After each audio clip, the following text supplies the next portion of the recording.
నమస్తే కిరణ్ టీవీ ప్రేక్షకులకి స్వాగతం. ప్రస్తుతం మనతో పాటు ఉన్నారు డాక్టర్ గుండెపూడి శివసుధీర్ శర్మ గురువు గారు. నమస్కారం గురువు గారు. శ్రీమాత్రే నమః. శ్రీ గురుభ్యో నమః. గురుగారు, ఒక హాట్ టాపిక్తో వచ్చేసాను. సో రీసెంట్గా నేను ఒక వీడియో చూశాను. యూజువల్గా మామూలుగా కూడా బయట ఏమంటూ ఉంటారంటే మీ బ్రాహ్మలు మీద ఇది టాపిక్ అంతా కూడా బ్రాహ్మణులు యూనిటీ ఉండదు, మీ బ్రాహ్మణులు మీరే కొట్లాడుకుంటూ ఉంటారు, బ్రాహ్మణులు అంటే ఒకరిని వాళ్ళ సొమ్ము దోచుకొని తినేవాళ్ళు, అలాగే బ్రాహ్మణుల్లోనే యూనిటీ ఉండదు అనేది నేను ఫస్ట్ పాయింట్ చెప్పాను కదా. ఇప్పుడు రీసెంట్గా నేను ఒక మాట విన్నది ఏంటంటే కనుక బ్రాహ్మణులు వేషపుత్రులు. నేను విన్నది నేను ఒకసారి రావణాసురుడు అంటే చాలా ఇష్టం. ఎందుకంటే రావణాసురుడు ఎలాంటి వెధవో వీళ్ళు అలాంటి వెధవలే. హలో కనుక వీళ్ళని ఏమనాలి? ఈ బ్రాహ్మణులు అని చెప్పుకుంటున్నటువంటి వీళ్ళు ఎవరైతే ఉన్నారో వీళ్ళు రావణాసురుడు వలె వేశ్యాపుత్రుడే. రావణాసురుడు ఎలాంటి వాడండి అంటే ఎలా పుట్టాడు అంటే విశ్వవసు గుంచుకునేటటువంటి ఆమెకు పుట్టాడు. విశ్వవసు దగ్గరికి వెళ్ళి అక్రమ సంతానంగా పొందింది, వివాహం చేసుకోలే. అంటే ఇలాగ పుట్టినటువంటి వాడిని బ్రాహ్మణుడు అని వాడిని చంపడం వల్ల బ్రహ్మహత్యా పాతకం వచ్చింది అని అంటున్నారంటే వీళ్ళు అసలు 420 కాదు, వీళ్ళు అలాంటి వాళ్ళే. ఇంకో ముఖ్యమైనటువంటి విషయం ఏంటంటే బ్రహ్మహత్యా పాతకం అనేటటువంటిది ఒక పేరు పెట్టారు తప్ప, అంటే మమ్మల్ని ఎవరైనా ఏదనంటే వాళ్ళకి బ్రహ్మహత్యా పాతకం చుట్టుకుందని భయపెట్టడం కోసం. వాస్తవానికి బ్రహ్మహత్యా పాతకానికి బ్రాహ్మణుని చంపడానికి సంబంధం లేదు. బ్రాహ్మణత్వం లేదు. ఈ మాటలు విన్నారు కదా. రావణాసురుడు అక్రమ సంతానంగా పుట్టిన అబ్బాయి అని అనేసి చెప్తున్నాడు. అసలు రావణాసురుడు మనిషే కాదు, ఈ బ్రాహ్మణులు కూడా మనుషులే కాదు అని మాట్లాడుతున్నాడు. దీనికి మీ సమాధానం ఏంటి?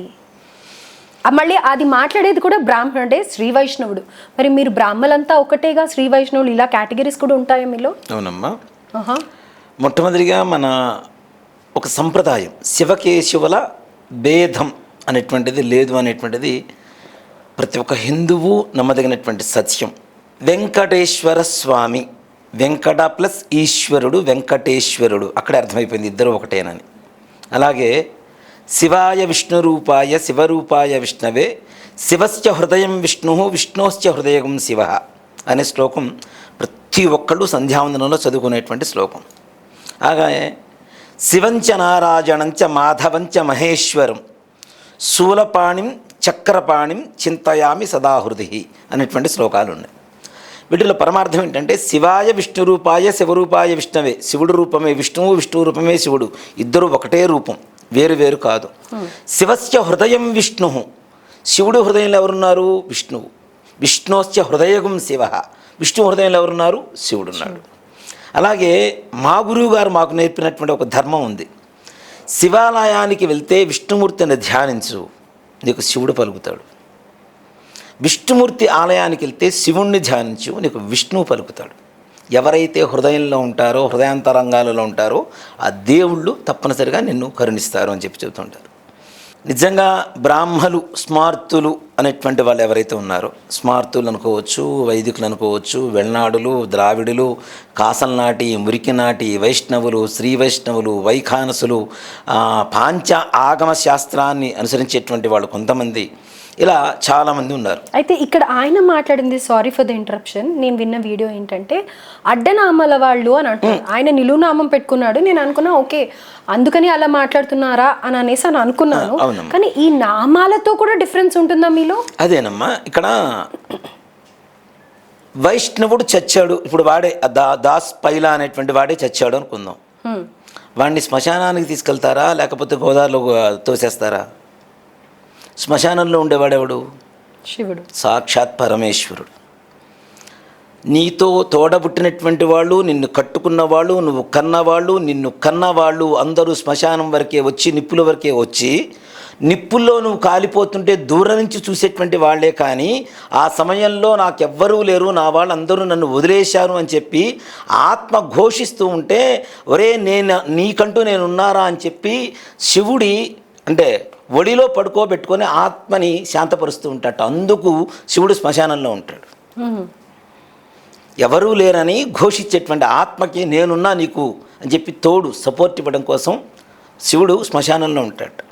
మరి వీడిని ఈ శ్మశానానికి తీసుకెళ్తారా లేకపోతే గోదావరిలో దోసేస్తారా? వీడిని ఫస్ట్ వైష్ణవుడు కదా, శ్మశానానికి వెళ్ళకూడదుగా మరి, శ్మశానం తగలబెట్టకూడదుగా, వీడికి అస్థిగా నిమజ్జనం చేయకూడదుగా, కర్మ చేయకూడదుగా, అవునుగా. అంటే ఇదంతా కూడా స్మార్థం కిందకి వస్తుంది కదా మరి. అయితే ఇంకొకటి కూడా విన్నా, ఇప్పుడు కర్మ గురించి మీరు మాట్లాడారు కదా, ఆయన ఏమంటారంటే ఏదైతే మనిషి చనిపోయినప్పుడు కార్యాలు ఉంటాయి కదా చేసేవి, అవి చేసేటప్పుడు నీకు ఈ దోషం ఉంది, అది ఉంది, ఇది ఉంది, నేను అవి చేస్తాను ఇవి చేస్తాను అని చెప్పి నువ్వు ఎంత నాకు డబ్బులు ఇస్తావు అని అడుగుతారు అని అనేసి అని అంటారు. అలా కూడా డబ్బులు పీక్కు తింటారు ఈ బ్రాహ్మలు అని అనేసి అని అంటున్నారు కదా. మరి వీళ్ళ నాన్న చచ్చిపోయినప్పుడు, వీళ్ళ అమ్మ చచ్చినప్పుడు, చచ్చి ఉంటారు నాకు తెలిసి, ఇట్లాంటివన్నీ కన్నందుకు గ్యారెంటీ చచ్చిపోవాల్సిందే ఈ పాటికి ఎప్పుడో. అలా చచ్చినప్పుడు వీడు కర్మ చేశాడా లేదా, దశదానాలు ఇచ్చాడా లేదా, షోడశదానాలు ఇచ్చాడా లేదా, అంతా అయిపోయిన తర్వాత గుడికెళ్ళి పుణ్యాహోచన నీళ్ళు చల్లించుకున్నాడా లేదా, ఇదంతా స్మార్త కిందకు వస్తుందా రాదా. మరి స్మార్తులు అడ్డబుట్టు వాళ్ళని తిరుగుతున్నాడు వాడు. మేమెవ్వరం వైష్ణవులు వైదికులు అనే తేడా లేకుండా ప్రతి ఒక్కరు కేవలం వెంకటేశ్వర స్వామి వారి దేవాలయానికి వైష్ణవులు మాత్రమే వెళ్ళాలి అంటే ప్రపంచంలో అతి హీనంగా సంపాదన ఉండేటువంటి దేవాలయం కూడా తిరుపతి అవుతుంది. కానీ ప్రపంచంలోనే రెండవ ఎక్కువ ఆస్తులు ఎక్కువ సంపద వచ్చేటువంటి దేవాలయం తిరుపతి దేవాలయంగా మనం ఇప్పటికీ పేర్కొంటూనే ఉంటాం కదా. మరి అట్లాంటప్పుడు వైష్ణవులే వెళ్ళాలని ఇంకెవరు వెళ్ళకూడదుగా. దేవాలయాల్లో మరి వైష్ణవులు తప్పితే అందరూ చేస్తున్నారు, వైష్ణవులతో పాటు మిగిలిన వాళ్ళు కూడా చేస్తున్నారని చెప్తున్నారు. నువ్వు వచ్చి శివాలయంలో పూజ చేయవు కదా, శివాలయంలో అభిషేకం చేయవు కదా, ఈశ్వర అనేటువంటి నామమే పలకవు కదా. మరి పిచ్చోడా, ఈశ్వరో విక్రమో ధన్వి మేధావి విక్రమక్రమ, విష్ణు సహస్రనామంలో చక్కగా ఈశ్వర నామం పలుకుతుంది. ఈశ్వరు ఉవాచ అని పలుకుతుంది. మరి నువ్వేం పలుకుతావు? ఆ నామాన్ని తీసేస్తావా? సహస్రనామాలకి 900 అంటే ఇప్పుడు 1008 నామాలు ఉంటాయి, 1007 నామాలే చెప్తావా? ఈశ్వర శబ్దం తీసేస్తావా? ఈశ్వరుడు మరి శివుడు కదా, దాంట్లో మరి 1007 నామాలే చేయాలి. అలా తగ్గించుకుంటూ పోతే చాలా నామాలు ఉంటాయి ఈశ్వర శబ్దం వచ్చేటువంటివి. ఆ యొక్క విష్ణు సహస్రనామంలో 4-5 చోట్ల ఈశ్వర శబ్దం వస్తూ ఉంటుంది. మరి అవన్నీ తీసేసుకుంటూ పోతావా? తీసేసుకుంటూ పోతే వెంకటేశ్వర అంటే ఏదైతే సనాతనం చూస్తున్నటువంటి సనాతన ధర్మం గురించి మాట్లాడుతున్నాడు కదా, మళ్ళీ సనాతనం చూస్తున్నటువంటి సహస్రనామంలో ఉండేటువంటి నామాలు మొత్తం తీసేసి నువ్వు కొత్తగా రాస్తావా వైష్ణవుడివి? ఇంత చెప్తున్నావు. శివాలయంలో నేను క్లియర్గా ఓపెన్గా చెప్తున్నాను,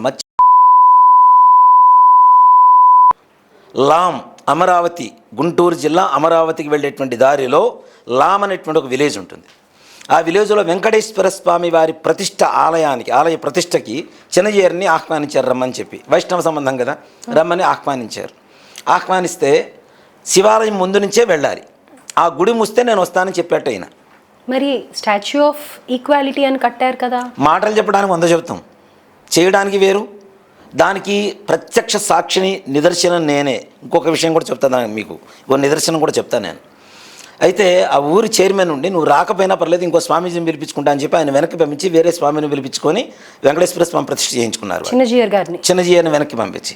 అలాగే ఇక్కడ మనకి సాగర్ రోడ్లో వెంకటేశ్వర స్వామి దేవాలయం ఉంటుంది. అది మన తుర్కంజా 2001వ సంవత్సరంలో 2వ సంవత్సరంలోనూ ఆ దేవాలయం ఎవరైతే మెయింటైన్ చేస్తుంటారో వారి దగ్గరికి ఇంటర్వ్యూకి నేను వెళ్ళా. దేవాలయంలో అర్చకులు కావాలి అంటే మా కజిన్ బ్రదర్ తీసుకుని వెళ్ళాడు. అయితే ఆ దేవాలయానికి ఇంటర్వ్యూకి వెళ్ళి అర్చకత్వం కావాలి, అర్చకుడు కావాలి అంటే సరే వెళ్ళాను, మాట్లాడారు, జీతం ఇంత అన్నారు. సరే వస్తానయ్యా పలానా తారీఖున. నేను అప్పుడు గుంటూరులో ఉంటున్నాను. సామాగ్రి మొత్తం లోడ్ చేసుకున్నాను లారీకి. సాయంత్రం 6 గంటలకు బయలుదేరాలి, 6:30-7 బయలుదేరాలి. 5:30కి ఫోన్ వచ్చింది లోడ్ చేసుకున్న తర్వాత. క్షమించాలండి అయ్యగారు, వైష్ణవులను అయితేనే పెట్టుకోమన్నారు, వైదికుల్ని స్మార్తుల్ని వద్దన్నారు మా దేవాలయంలోకి. మరి స్టాచ్యూ ఆఫ్ ఈక్వాలిటీ ఎక్కడి నుంచి వచ్చింది? మరి అంటే చెప్పడానికి నీతులు తప్ప ఆచరించడానికి కాదన్నమాట. ఇట్లాంటి వాళ్ళందరూ హరిదాసులు లాంటి వాడు అనమాట. ఉల్లిపాయ తినొద్దని కథలో చెప్తాడు, ఇంటికి వచ్చిన తర్వాత పెళ్ళాం భోజనం పెడితే ఉల్లిపాయలు ఏదేంటి అంటే మీరు చెప్పారు కదా ఉండొద్దని అంటే అది ఊళ్ళో వాళ్ళకి మనకు కాదని చెప్తాడు. రైట్, తినడం గురించి వచ్చింది కాబట్టి నాకు ఒక డౌట్.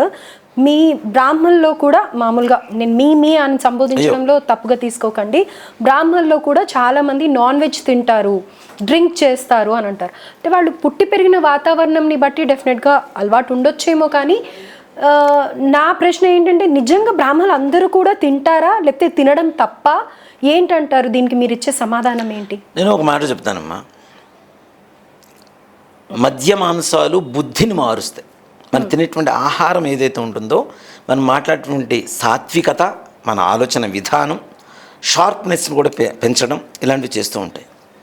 పూర్వకాలంలో చూడండి, అతి ఎక్కువ మంది గవర్నమెంట్ ఉద్యోగస్తుల్లో బ్రాహ్మణే ఉండేవాడు.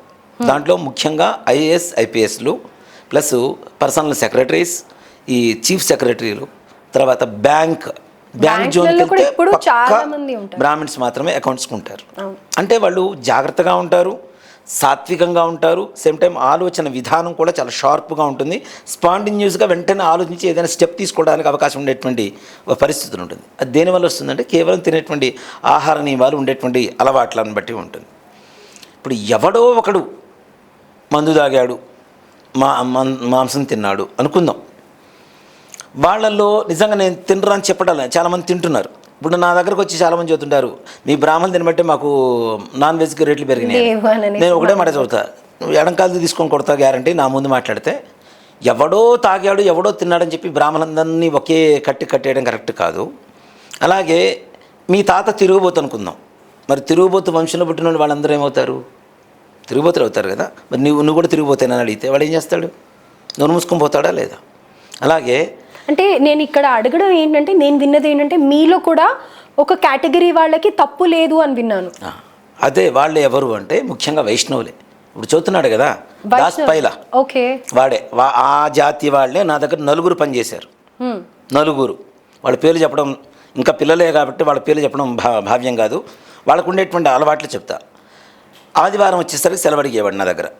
ఆదివారం ఏం చేస్తావురా, బయట జనాల్లాగా మనం మందు మాంసం తినేవాళ్ళం కాదు కదా. ఎందుకు అంటే, లేదు బాబా మా ఇంట్లో స్పెషల్ చేసుకుంటాం. ఏం స్పెషల్ చేస్తారా, సాంబార్ రైసా, లేకపోతే పప్పా, లేకపోతే ఏం చేస్తారా అన్న. లేదు బాబా చికెన్ మటన్ తింటాం అన్నాడు. అలా 4 చెప్పారు. 4 తీసేసాను నా దగ్గర నుంచి. అంటే వీళ్ళకి తప్పు లేదా, శ్రీ వైష్ణవులకి తప్పు లేదా అలా తినడంలో? తప్పు అనేది ఎవరికైనా తప్పేనమ్మా. ఇప్పుడు 3వ ప్రపంచ యుద్ధం వస్తే అతి ఎక్కువ మంది బ్రతికుండే వాళ్ళల్లో వెజిటేరియన్స్ అని చెప్పి ఒక సర్వే ద్వారా తేలింది. వెజిటేరియన్స్ మాత్రమే అతి ఎక్కువ మంది బతుకుంటారు అని. 100లో 70% వాళ్ళే ఉంటారు, 30% మాత్రమే నాన్ వెజిటేరియన్స్ ఉంటారని చెప్పి ఒక సర్వేలో తేలింది. ప్రపంచ మొత్తం వరల్డ్ సర్వే అది. దాంట్లో తేలింది. అది వైష్ణవుల, వైఖానసుల, వైదికుల, స్మార్తుల, ద్రావిళ్ళ ఇలాంటి ఎవరికీ లేదు. ఎవరైతే ఆలయాలకు వెళ్ళి పూజలు చేస్తుంటారో, ఎవరైతే పురోహితం చేస్తుంటారో వాళ్ళు దుర్వ్యసనాలకు దూరంగా ఉండాలి అనేటువంటిదే ఒక ఆలోచన ఉంటారని కూడా నేను చూశాను. ఎందుకంటే అది భక్తి అనేది ఉన్న చోట ఇలాంటివన్నీ రావు తప్పనిసరిగా. ఇక్కడ ముఖ్యంగా ఏంటంటే రావణాసురుడు బ్రాహ్మడు, వైదికుడు, అందుకనే ఆ లక్షణాలు మీకు వచ్చినాయి. ఆయన పుట్టింది వేశ్యాపుత్రుడు. బ్రాహ్మణులందరూ కూడా వేశ్యాపుత్రులు. అంటే వాడు బ్రాహ్మణ కదా, అంటే వాళ్ళ బుద్ధులే అలా ఉంటాయి. వైశ్యపుత్రుడు కాబట్టి ఆయన కూడా వేరే వాళ్ళ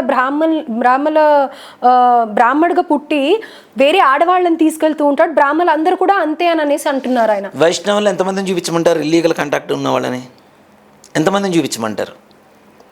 నేనుండే కాలనీలో 4 చూపిస్తాను నేను. ఇప్పుడు ఒక వ్యక్తిగత జీవితానికి, ఒక విధానానికి ముడిపెట్టడం అనేది కరెక్ట్ కాదు. వాడికి పరిచయమైనటువంటి వ్యక్తులు అంటే ఒకటి యద్భావం తద్భవతి. వీడికి ఎలా తెలుస్తుంది వాడికి అలవాట్లు ఉన్న సంగతి? వీడికి ఎలా తెలిసింది? వాళ్ళు నా ఎదురుగా తాగారు, నా ఎదురుగా తిన్నారు కాబట్టి తెలుస్తుంది. అంటే వాళ్ళు చెప్పారు నాతో సాక్షాత్తు, ఇలా చెప్పే సెలవు తీసుకుని వెళ్ళిపోయారు. ఆ సెలవు పర్మనెంట్గా వాళ్ళకి సెలవు ఇచ్చేసాను మా గుళ్ళో నుంచి, దేవాలయంలో నుంచి. అంటే వీడికి ఎంతసేపటికి ఆ రకమైనటువంటి సర్కిల్తోనే వీడికి పరిచయాలు ఉంటాయి కాబట్టి వీడు ఆ సర్కిల్లోనే తిరుగుతుంటాడు కాబట్టి వీడు ఎంతసేపటికి వాడి ధ్యాస అదే. ఏదో సినిమాలో పవన్ కళ్యాణ్ గారు చెబుతారు, సిగరెట్ మానేయటం అంటే సిగరెట్ వదిలేయటం కాదు, సిగరెట్ చేత్తో పట్టుకున్నా కూడా తాకుండా ఉండటమే సిగరెట్ మానేయటమే. అంతే కదా. చుట్టూ బాహ్య ప్రపంచంలో అన్ని రకాల సంగతులు జరుగుతూ ఉన్నా అవి ఏవైతే మనసుకు తీసుకోకుండా వాడికి కావలసినటువంటివి మాత్రమే మనసుకు తీసుకొని దైవత్వాన్ని చూస్తూ, ప్రతి దాంట్లో దైవత్వాన్ని చూస్తూ దేవుడిని ఆరాధిస్తాడో వాడే అసలైన పురోహితుడు. నేను అంతకుముందు కూడా చెప్పా, బ్రహ్మజ్ఞానం కలిగినటువంటి ప్రతి ఒక్కడూ బ్రాహ్మణుడే. జన్యంతో పని లేదు, బొట్టుతో పని లేదు. ఇప్పుడు అడ్డబొట్టు అంటున్నాడు. ఆయనకి తెలుసుంటే, అంటే నేను వాడు అంటున్నాను వేరే అనుకోకుండా, ఆయన వయసుకి నా వయసుకి చాలా తేడా ఉంది. కానీ అతను మాట్లాడేటువంటి విధానాన్ని బట్టి మనం మాట్లాడటంలో తప్పు లేదు. దేనికంటే చెప్పుతోనే కొట్టాలి. అట్లాంటి వాళ్ళని అట్లానే కొట్టాలి, అట్లానే మాట్లాడాలి. అయితే ఇక్కడ నాకు ఒక విషయం చెప్పండి, మీలో మీకే గొడవలు అనేది ఎందుకు గురుగారు? బ్రాహ్మలే కదా, వాళ్ళు బ్రాహ్మలే, మీరు బ్రాహ్మలే, కానీ మీలో మీకు గొడవలు ఏంటి? ఈ కేటగిరీస్ వైజ్ కూడా అడ్డబొట్లని నిలువు బొట్లని ఏంటిది నాకు అర్థం కావట్లేదు. నిజంగా మాట చెప్తానమ్మా, ఎవరికి స్మార్తులకి ఏ రకమైనటువంటి విభేదం లేదు. నిజంగా సత్యనారాయణ స్వామి వ్రతం చేయిస్తాడు, ఈశ్వరుడికి అభిషేకము చేయిస్తాడు. మాకులా వాళ్ళకి లాగా మేము ఒక్కళ్ళ దేవుడిని నమ్ముతాం, శ్రీ విష్ణుమూర్తి మాత్రమే విష్ణు దేవుడు, మిగిలిన వాళ్ళు దేవుళ్ళు కాదు, మాకు సంబంధం లేదు, మీరు బ్రాహ్మణులు కాదు, మీరు మనుషులు కాదు. వీడు బతికేది మాత్రం గుళ్ళో వచ్చే కానుకల మీదనే బతుకుతాడు. మరి అవి అందరూ ఇస్తారుగా. ప్రపంచంలో అత్యధికంగా వ్యాపారం చేసేటువంటి దేవాలయం ఏదన్నా ఉందంటే వైష్ణవ దేవాలయం, తిరుమల తిరుపతి దేవస్థానం, శ్రీరంగం. అవునా? ప్రసాదాలు కూడా అమ్ముకుంటున్నారుగా మీరు. మరి దాన్ని ఏమంటారు? దాని వ్యాపారం అనరా? అది వైష్ణవాలయం కాదా? కానీ వైష్ణవాలయం అని చెప్పి స్మార్తులు మానుకుంటున్నారు వెళ్లకుండా. మరి నేనే వెళ్తుంటా సంవత్సరానికి 2-3 సార్లు. రైట్. అయితే గురుగారు, మా వాళ్ళు కొంచెం ఈ నంబర్ దొరికింది అతనిది, ఒకసారి ఆయనతో మాట్లాడదాం. మీరేం చెప్తారు అతనికి ఒకవేళ మాట్లాడినట్టయితే? అంటే మీకు ఇంత కోపం వస్తుంది దీని మీద, ఒకవేళ ఆయన డిబేట్కి పిలిస్తే మీరు మాట్లాడతారు? తప్పనిసరిగా మాట్లాడతాను. ఓకే.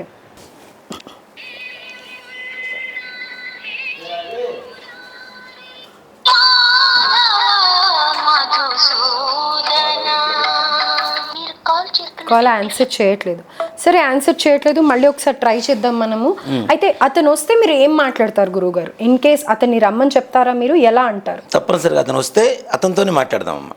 అంటే వైష్ణవులకు ఉన్నటువంటి గొప్పతనం ఏంటి, స్మార్తులకు లేనటువంటి ఇదేంటి, దానికి అసలు స్మార్థం ఎక్కడి నుంచి వచ్చింది, వైష్ణవం ఎక్కడి నుంచి వచ్చింది, సనాతన ధర్మంలో ఏది ముందుకు పుట్టుకొచ్చింది, ఎక్కడి నుంచి వచ్చింది, ఇప్పుడు స్మార్తులు చేస్తున్నటువంటి తప్పులేంటి, పాపమేంటి, మీరు చేస్తున్నటువంటి ఒప్పులేంటి.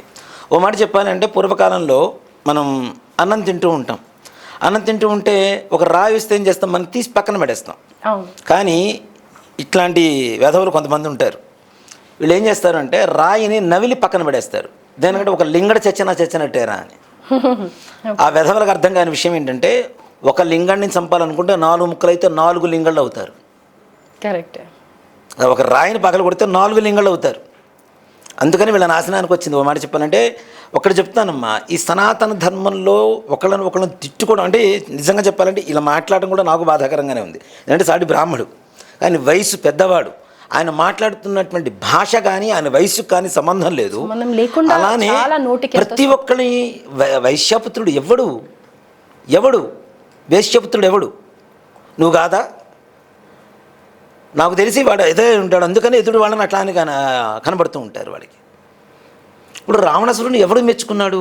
పోని నీకు రావణాసురుడి గురించి మొత్తం పూర్తిగా తెలిస్తే, ఆయన ఆ జన్మ ఎందుకు ఎత్తాడు, అలా ఎందుకు అనుభవించాడు, ఆయన ఆ పాపం ఎందుకు చేశాడు, అలా యుద్ధం ఎలా జరిగింది, ఎందుకు జరిగిందని వాడికి తెలిసి ఉండాలిగా కనీసం. అవునా? వారు అన్నీ తెలిసినప్పుడు కూడా వాడు రావణాసురుడి గురించి ఎవరో ఏదో మాట్లాడారు, ఆయన హీరో అని చెప్పి మాట్లాడారు. నిజంగానే నవ వ్యాకరణాలు చదువుకున్న వాళ్ళలో ఎంతమంది ఉన్నారు చూపించమని చెప్పండి. రావణాసురుడు ఉన్నాడు. మరి రావణాసురుడికి ఉన్నటువంటి బంగారమయమైనటువంటి కోట లంక ఎవరికి ఉంది? పిచ్చోడా, సీతాదేవిని తీసుకెళ్ళి కూర్చోబెట్టింది కూడా అశోకవనం.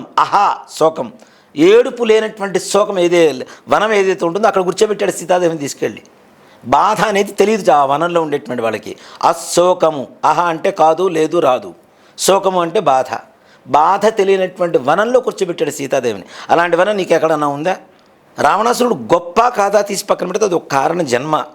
ఆ కారణం చేత రాక్షసుడిగా పుట్టాడు, బ్రాహ్మణ కులంలో పుట్టాడు, నవవ్యాకరణాలు చదువుకున్నాడు, చక్కగా వేద విజ్ఞానం తెలిసినటువంటి వాడు. అందుకనే చిట్ట చివరిలో కూడా ఒక మంచి మాట చెప్పిపోయాడు రావణాసురుడు చనిపోయేటప్పుడు కూడా. ఏమని అంటే, మంచి అనుకున్నది వెంటనే చేయి, చెడు అనుకున్నది వాయిదావే అని చెప్పి విభీషణుడికి చెప్పినటువంటి చిట్ట చివరి మాట. రావణాసురుడు చనిపోయేటువంటి సమయంలో చిట్ట చివరిగా విభీషణుడికి పిలిచి ఏం చేయాలి, రాజ్యపాలన ఎలా చేయాలో, ఎలా ఉండాలో రావణుని అడిగి తెలుసుకో. ఆయనకి బాగా తెలుసు, ఆయన ధర్మాత్ముడు. అలాగే మంచి అనుకున్నది వెంటనే చేసేసాయి, చెడు అనుకున్నది వెంటనే వాయిదా వేసేసాయి. రేపు చేద్దాం వాయిదా వేయి, గ్యారంటీ నీకు మంచిగా ఉంటుందని చెప్పిన మాట. రైట్. అయితే గురుగారు, లాస్ట్గా ఈ వీడియో చూసే వాళ్ళకి నేనేం చెప్తానంటే, ఆయన ఎక్కడో ఆంధ్ర సైడ్ గోదావరి జిల్లాలో ఉండే అతను రాలేడు కాబట్టి అతని తరఫున ఎవరన్నా ఆయన ఛానల్ చూడండి, ఛానల్లో ఫేస్బుక్లో ఏదో తెలీదు, దాస్ పైలా PYLA DASPYLA అని ఉంటుంది, ఫేస్బుక్లో చూసాం మేము. సో అతని తరఫున ఎవరన్నా మాట్లాడాలి అనుకున్నా గురుగారు డిబేట్కి రెడీగా ఉన్నారు. సో ఆయన అన్న మాటలు చాలా హర్టింగ్గా ఉన్నాయి. ఆ బ్రాహ్మలు అవ్వనివ్వండి కాకపోనివ్వండి, దేవుళ్ళతో కంపేర్ చేసి బ్రాహ్మలు ఇలా అలా అనడం కరెక్ట్ కాదు కదా. సో ఒక దేవుని రావణ బ్రహ్మ అని అంటారు. డెఫినెట్గా ఆయన క్యారెక్టర్ ఏంటి అది రామాయణంలో అదంతా పక్కన పెడితే ఆయనని అపర బ్రహ్మగా అంటూ ఉంటారు. సో డెఫినెట్గా ఇలాంటి మాటలు మాట్లాడడం, ఎంతో మందిని దూషించడం అది తప్పు. ఆయన వయసుకి అది కరెక్ట్ కాదు. సో మీలో ఎవరైనా ఉన్నట్టయితే డెఫినెట్గా స్క్రీన్ మీద కనిపిస్తున్న మా ఇంటర్వ్యూస్ నెంబర్స్కి కాల్ చేసి గురుగారితో ఎప్పుడైనా సరే ఇంటర్వ్యూకి సిద్ధంగా ఉన్నారు, రావచ్చు. అంతేకాకుండా మనలో మనం ఇలా కొట్టుకొని తిట్టుకొని ఇష్టం వచ్చినట్టుగా మాట్లాడుకోబట్టే ఇతర మతాల వాళ్ళు, ఇతర కులాల వాళ్ళు మన మీద పెత్తనం చెలాయిస్తున్నారు. ఫస్ట్ అనే మాటే అది, బ్రాహ్మణులకే మీకే పెట్టి చావదని చెప్తున్నారు. అసలు ఇంత తిట్టుకోవాల్సిన అవసరం ఏంటి? నువ్వు అనాల్సిన మాట అంటే ఎదుటి వాళ్ళని అంటే నీకు మళ్ళీ రిఫ్లెక్ట్ అవుతుందని నీకు తెలియదా? నీ వయసుకి ఆ మాత్రం అనుభవం రాదా నీకు? ఇంత వయసు పెరిగిన తర్వాత ఏముంటుంది నీకు? బుద్ధి జ్ఞానం ఉండాలి కదా. మనలో మనమే ఇలా కొట్టుకొని తిట్టుకొని చస్తూ ఉంటే పక్కవాడి గ్యారంటీ రాజ్యం వెళ్తాడు. మరి అతి ఎక్కువ ఆంధ్రప్రదేశ్లో తెలుగు రాష్ట్రాల్లో మత మార్పిడి జరిగింది ఎక్కడంటే గోదావరి జిల్లాలోనే, ఈ మహానుభావుడు ఉండేటువంటి స్థానంలోనే. మరి నువ్వు ఉన్నావుగా సనాతన ధర్మం నుంచి కాపాడుకుంటూ బేపనోళ్ళు వద్దు నువ్వే ముద్దు అని చెప్పి చెప్పుకుంటున్నావు కదా. మరి వాళ్ళందరినీ ఎందుకు మార్చలేదు? వాళ్ళు మారుస్తుంటే నువ్వు చేతులు కట్టుకొని ఉన్నావు, నోరు మూసుకొని ఉన్నావు, ఒక్కళ్ళు మూసుకొని ఉన్నావా? ఇంకో వీడియో పెట్టారు, ఏదో మంత్రం చదువుతూ ఉంటే కనుక బాపనోళ్ళ పని ఇట్లా ఉంటుంది, ఈ రకంగా వీళ్ళు మంత్రాలు చదువుతారు అని. నాకు ఏం తెలియని నాకే అవి మంత్రాలు కాదు అని అనిపించింది.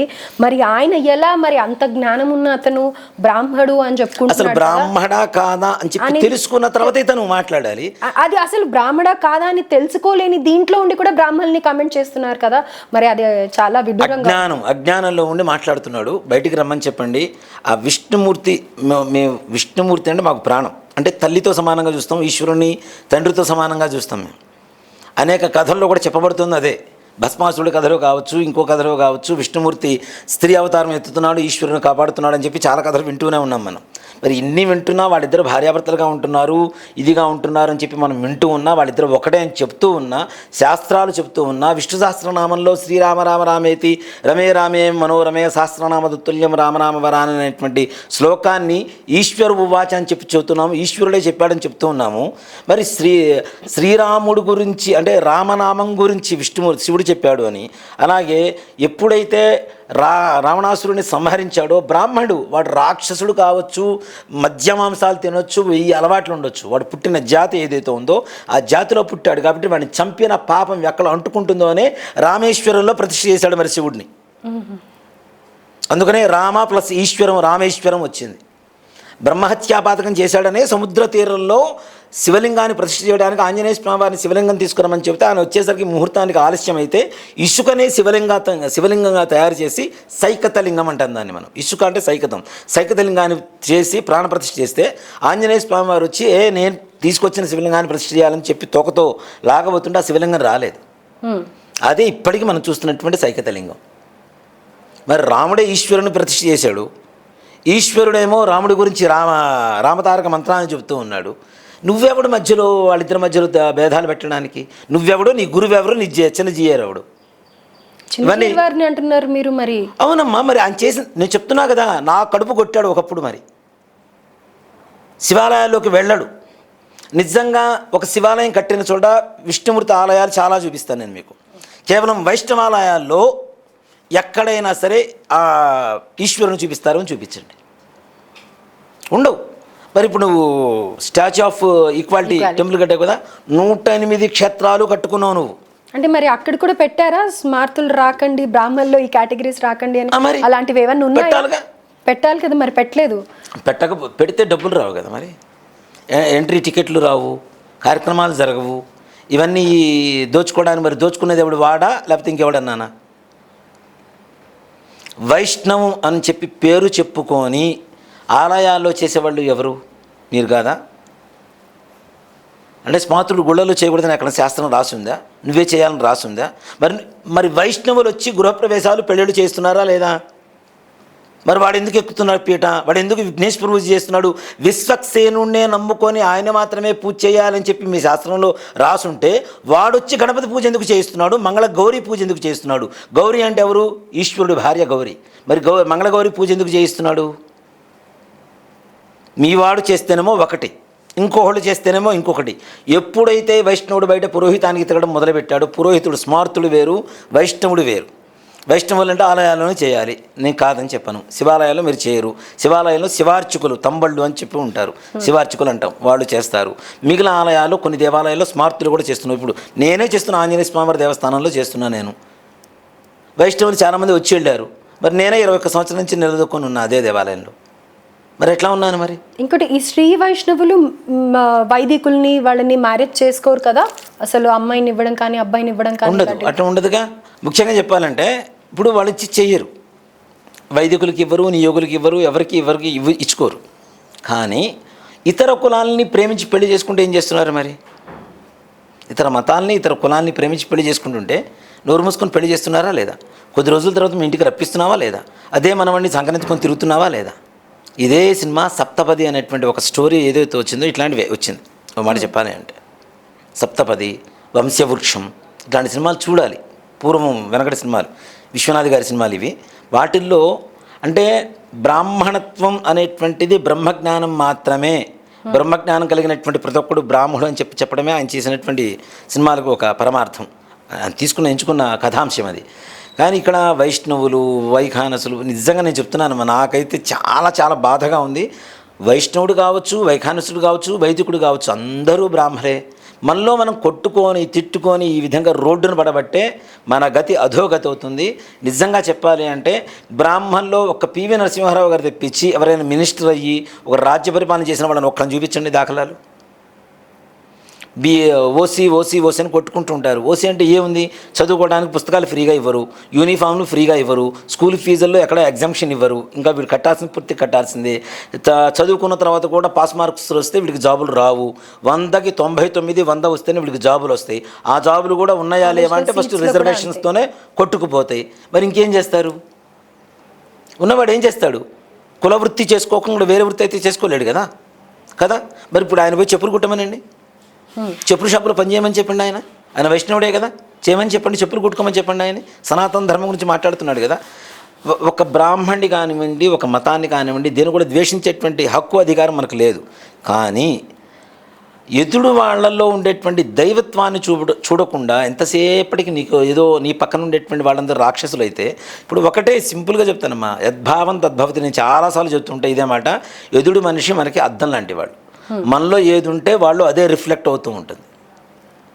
ఇప్పుడు అలా మాట్లాడావు కాబట్టి నేను ఇలా మాట్లాడుతున్నా. నీ వయసుకు నేను గౌరవం ఇవ్వకుండా మాట్లాడుతున్నానంటే నువ్వు నీ వయసుకు తగ్గ మాటలు మాట్లాడాలా. నీ వయసు అంటే జ్ఞానం పెరగాలి కదా. వయసు పెరిగితే ఆ జ్ఞానం పెరిగి అంటే పరిమిడిల్లినటువంటి జ్ఞానం లేదు, ఇంకా అజ్ఞానంలోనే ఉన్నాడు. ఓకే, వయసు అయిపోయి కొద్ది చిన్నపిల్లలు అయిపోతారు అంటారు కదా, మళ్ళీ ఆ చిన్నపిల్లల స్టేజ్కి వచ్చేసారేమో అనిపిస్తుంది. చిన్నపిల్లలు కూడా అలా మాట్లాడే స్టేజ్లో లేరు. అవును, ఇవాళ వాళ్ళు కొంచెం ఇంగిత జ్ఞానంతో మాట్లాడుతున్నారు. అవును, వేశ్యపుత్రులు, ఏం మాటలు అవి? రైట్. అయితే గురుగారు, లాస్ట్కి కంక్లూడ్ చేసేది ఏంటి అంటే, ఇది ఆయన ఏదో పర్సనల్గా తీసుకొని మాట్లాడడం కాదు. ఎంతోమంది బ్రాహ్మణులు ఉన్నారు. డెఫినెట్గా మనకి ఒకళ్ళతో ఒకళ్ళకి పని డెఫినెట్గా ఉంది. ఏ గుడికి వెళ్ళినా, ఏదన్నా ఇంట్లో చెడు జరిగినా, మంచి జరిగినా బ్రాహ్మణ్ని పిలుస్తాం. ఎస్పెషల్లీ ఈ అడ్డనామాల వాళ్ళని ఎక్కువగా చూస్తూ ఉంటాం మన ఇంట్లో ఏ కార్యక్రమం జరిగినా కానీ.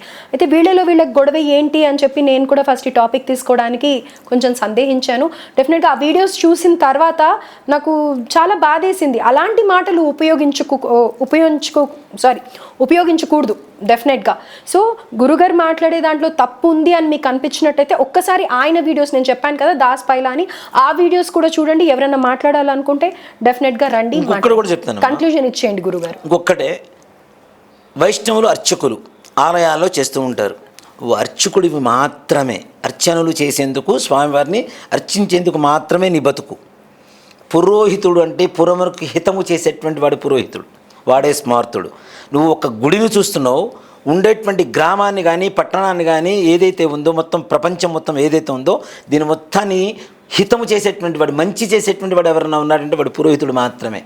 దాంట్లో ఎవడో ఒకడు, ఇద్దరు ముగ్గురు అడ్డదారులు యొక్కారు, అడ్డంగా ఉన్నారు అనుకుంటే నీ దాంట్లో ఫస్ట్ గురిగింజ వెనుకున్న నలుపు ఎరగాలి. ముందు ఫస్ట్ నీ దాంట్లో, నీ వైష్ణవంలో ఉండేటువంటి వాళ్ళను ఎత్తుక్కో. నీ దాంట్లో క్లారిటీ ఉంటే పక్క వాడి మీద పడు. మన ఇల్లే బాగాలేదు, పక్కింటి వాడిది మాత్రం ఇల్లు శుభ్రం చేస్తానంటే ఎలా ఉంటుంది? ఇప్పుడు ఆయన చేస్తున్న పరిస్థితి కూడా అదే. ఫస్ట్ కాబట్టి వైష్ణవులు ఎంతమంది కరెక్ట్గా ఉన్నారో ఎంచుకున్న తర్వాత, ఎత్తుక్కున్న తర్వాత అప్పుడు రమ్మనండి. నేను వెళ్ళిన ప్రతి వైష్ణవ ఆలయంలో డబ్బులు ఇస్తే నా చేతికి ప్రసాదం ఇచ్చిన వాళ్ళు మాత్రమే నువ్వు కొన్ని వందల మందిని చూపిస్తా. పెద్ద పెద్ద దేవాలయాలు, చిన్న దేవాలయాలు కాదు, ప్రపంచ ప్రఖ్యాతిగాంచినటువంటి పెద్ద పెద్ద దేవాలయాల్లో నేను నా చేతిలోంచి డబ్బులు ఇస్తే నన్ను పక్కగా లాగి దర్శనం చేయించిన వాళ్ళు, నా చేతిలో ప్రసాదం పెట్టిన వాళ్ళని చాలా గుళ్ళలో, పేర్లు చెప్పొద్దు, దేవాలయాల పేర్లు చెప్పొద్దు, ఎందుకంటే అంత ప్రపంచ ప్రఖ్యాతి ప్రాచీనమైనటువంటి దేవాలయాలు. అలాంటి దేవాలయాల్లో కూడాను నేను డబ్బులు ఇచ్చి దర్శనం చేసుకుంటే మరి నన్ను పక్కనటువంటి వాళ్ళలో, మరి నన్ను వివివిఐపిగా ట్రీట్ చేసిన వాళ్ళలో కూడా మీ వాళ్ళే ఉన్నారు, వైష్ణవులే ఉన్నారు. రైట్. దేవాలయాల్లో మొదటి నుంచి అర్చకత్వం చేస్తుంది వాళ్ళే కదా. ఎవరికి ప్రాధాన్యత ఇవ్వాలో ఇవ్వకూడదో, ఎవరిని విఐపిగా వివిఐపిగా ట్రీట్ చేయాలో నేర్పించింది మీరేరా వెధవలారా. ఓకే, మీరు నేర్పిస్తేనే మిగిలిన అర్చకులు నేర్చుకున్నారు. అంతేగాని మాకు తెలియదు కదా, మాకు అర్చకత్వం కొత్తగా చేస్తున్నాం కదా. మరి ప్రాచీన నుంచి, సనాతన నుంచి అర్చకత్వం చేస్తుంది మీరే కదా. విధానాలని మీ దగ్గర నేర్చుకున్న తర్వాత మేము బయటకు వచ్చాం. ఓకే, కాబట్టి మీరు కరెక్ట్గా ఉండండి. అందరూ ఒకటే కాదనమాట. మేము మామూలుగా జనరల్గా కమెంట్ చేసుకుంటూ ఉంటాం, బ్రాహ్మణులు ఏంటంటే కనుక డబ్బులు పెడితే కనుక పని అయిపోతుంది అని అనేసి. దానికి మీరేమంటారు? ఓ మాట చెప్తానమ్మా, ఇప్పుడు మీరు చెప్పింది సమాధానం. అదే, ధనం మూలం ఇదని జగదు. ఇప్పుడు ఎవరు ఎంత కష్టపడ్డా పట్టుకూటి కోసం, వాడు చెప్పింది ఏంటంటే రేపటికి ధాన్యం దాచుకోకుండా, డబ్బు దాచుకోకుండా ఉండేటువంటి వాడే అసలైన బ్రాహ్మణ. వాడికి పొలాలు లేవా?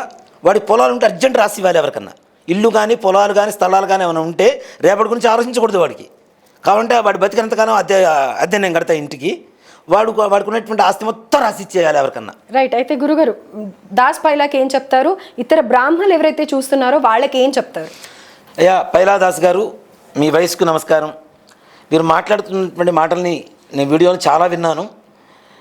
మీకు నిజంగా చెప్పాలి అంటే మీరు చేస్తున్నటువంటి పొరపాటు ఏంటంటే, మన హిందూ ధర్మం ఏదైతే ఉందో, హిందూ ధర్మంలో సనాతనంగా అందరి దేవుళ్ళు ఒక్కటే ఒక్కటే ఒక్కటే అని చెప్పుకోవటమే మన ధర్మంగా చెప్పబడుతుంది. కానీ మీరు అలా కాకుండా దేవుళ్ళలో విభేదాలు పెడుతూ మనుషుల్లో వైషమ్యాలు పెంచుతూ ఉన్నారు. అది కరెక్ట్ కాదు. నిజంగా అలాంటిది మీరు కరెక్టు అనుకుంటే రాండి, మాట్లాడదాం. దాని గురించి మాట్లాడుకోవడానికి తప్పేం లేదు. కానీ భేదాలు పెట్టి దేవతల మధ్యలో భేదాలు పెట్టడానికి మనం మానవులమండి, దేవతలం కాదు. మనం మానవులం. వాళ్ళందరూ ఒకేలాగా ఉన్నారు, వాళ్ళందరి శక్తి ఒకటే అని చెప్తూ ఉన్నాం. అంటే ప్రపంచంలో ఒక శక్తి ఉంది, ఆ శక్తే భగవంతుడు. ఒక్కొక్కళ్ళు ఒక్కో రూపంలో చూసుకుంటూ ఉంటారు, వాళ్ళకి ఇష్టమైనటువంటి రూపంలో ఆరాధన చేసుకుంటూ ఉంటారు, పూజ చేసుకుంటూ ఉంటారు, హోమాలు చేసుకుంటూ ఉంటారు. ఎవరిష్టం వారిది.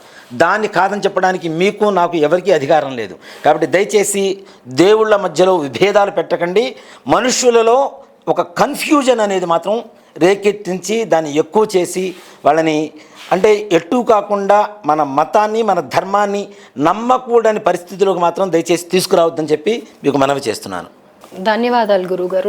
ఇది చాలా హాట్గా వెళ్ళింది. మీరు కొంతమంది పెద్దవాళ్ళని కూడా టాపిక్లోకి తీసుకొచ్చారు. కాబట్టి ఎవరైనా సరే రెడీగా ఉంటే, నేను ఇది 3వ చెప్పడం, డిబేట్కి రావచ్చు, మాట్లాడదాం. స్క్రీన్ మీద నెంబర్స్ కనిపిస్తున్నాయి, కాల్ చేయండి, ఎప్పుడో చెప్పండి, డిబేట్కి కూర్చుందాం. ధన్యవాదాలు గురుగారు.